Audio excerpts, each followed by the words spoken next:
Այս աստվածաշունչը ինձ մոտ հայտնվել է ընդհատակում գտնվելու ընթացքում,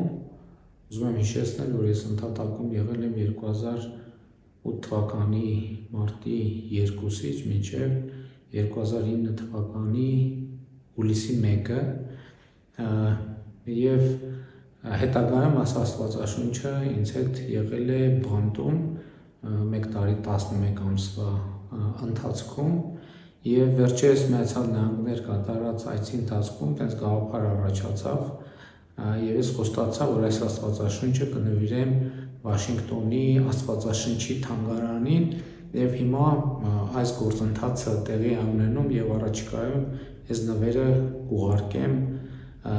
Վաշինգտոնի Աստվածաշնչի թանգարանին և կարծում եմ ես ինձ համար շատ կարևոր և թանկ